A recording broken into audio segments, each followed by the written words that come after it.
प्राची एक छोटे से गांव की लड़की थी जिसने बचपन से ही बड़े सपने देखे थे। उसका परिवार सामान्य था लेकिन उसकी महत्वाकांक्षाएं असामान्य। जहां गांव की अन्य लड़कियां पारंपरिक जीवन जीने की ओर बढ़ती थी, वहीं प्राची ने अपने माता पिता से कहा कि वह भारतीय पुलिस सेवा आईपीएस अधिकारी बनना चाहती है। यह सुनकर उसके माता पिता पहले चौंक गए, लेकिन फिर उसकी दृढ़ता और समर्पण देखकर उन्होंने उसका पूरा समर्थन किया। प्राची को अच्छे स्कूल में पढ़ने का अवसर मिला और उसने अपने सभी परीक्षाओं में उत्कृष्टता प्राप्त की। उसकी मेहनत रंग लाई, कठिन परीक्षा और परिश्रम और लगन से उसकी सिविल सेवा परीक्षा उत्तीर्ण की और आईपीएस अधिकारी बन गई। इस सफर में उसने अपने लिए, अपने परिवार के लिए और अपने समाज के लिए गर्व का प्रतीक बनने का सपना देखा था। उसकी नियुक्ति एक बड़े शहर में हुई, जहां उसने कानून और व्यवस्था बनाए रखने में महत्वपूर्ण भूमिका निभाई। अपराधियों के खिलाफ बड़े कदम उठाते हुए उसने न्याय की रक्षा की।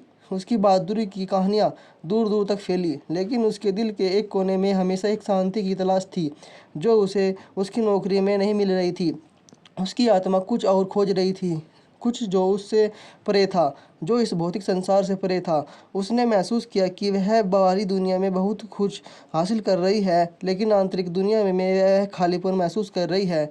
एक दिन उसके जीवन का यह खालीपन उसे एक अत्याधुनिक यात्रा पर ले गया। वह एक छुट्टी के दौरान केदारनाथ के दर्शन करने गई। वहाँ की शांति, बर्फ से ढके पहाड़, मंदाकिनी नदी की निर्मल धारा और भगवान शिव के मंदिर की दिव्यता ने उसे अचंभित कर दिया। मंदिर में प्रवेश करते ही उसे एक अजीब सी अनुभूति हुई, मानो भगवान शिव स्वयं ही उसे पुकार रहे हो।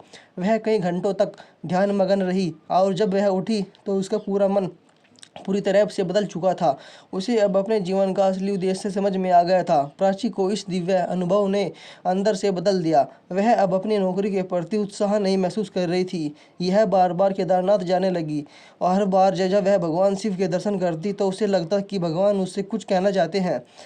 उसके मन में यह बात घर कर गई। उसका असली उद्देश्य केवल समाज की सेवा करना नहीं है, बल्कि भगवान की शरण में जाकर आत्मज्ञान प्राप्त करना भी है। कुछ महीनों बाद प्राची ने एक बड़ा निर्णय लिया। उसने अपनी आईपीएस की नौकरी से इस्तीफा दे दिया। उसके इस निर्णय से उसके सहकर्मी और परिवार वाले हैरान रह गए। सबने उसे समझाने की कोशिश की कि उसने बहुत मेहनत से यह मुकाम हासिल किया था, लेकिन प्राची अब अपने निर्णय पर अडिग थी। उसे लगा कि उसकी वास्तविकता और स्थान भगवान की सेवा में है। उसने अपने परिवार की को भी समझाया और अब वह अपने शेष जीवन भगवान शिव की भक्ति में समर्पित करना चाहती है। उसके इस निर्णय ने उसके माता पिता पहले दुखी हुए, लेकिन जब उसकी उन्होंने देखा कि वो आंखों में शांति और समर्पण देखा, तो वे भी उसकी भावना को समझने लगे। उन्होंने भी उसे अपना आशीर्वाद दिया और उसके के लिए नए रास्ते पर चलने का फैसला किया। प्राची ने केदारनाथ मंदिर के पास एक छोटे से आश्रम में रहने का निर्णय लिया। उसने वहाँ के पुजारियों के से प्राचीन धर्म ग्रंथों और पूजा पाठ के नियम सीखने शुरू किए। धीरे धीरे वह खुद भी एक पुजारी बन गई और मंदिर में भगवान शिव की पूजा करने लगी। अब उसका पूरा दिन और ध्यान, पूजा और भक्ति की सेवा में बीतने लगा। उसने न केवल पूजा पाठ किया, बल्कि जो भी वक्त वहाँ आते उन्हें आध्यात्मिक शिक्षा देने का भी कार्य किया।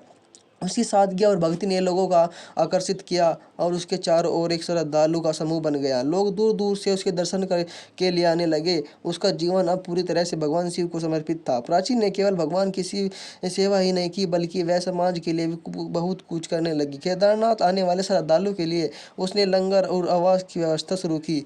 जो भी जरूरतमंद वहां आता, प्राची उसे सहारा देती। उसकी सेवा और भक्ति ने उसे पूरे क्षेत्र में प्रसिद्ध कर दिया। लोग उसे एक साध्वी के रूप में देखने लगे, जिसने संसार की मोह माया को त्याग कर भगवान के चरणों में अपना जीवन समर्पित कर दिया था। समय के साथ प्राची ने एक आश्रम की स्थापना की, जहाँ वह धर्म और अध्यात्म की शिक्षा देती थी। उसने समाज के विभिन्न वर्गों के लोगों को एकत्रित किया और उन्हें भक्ति सेवा और अध्यात्म ज्ञान के लिए प्रेरित किया।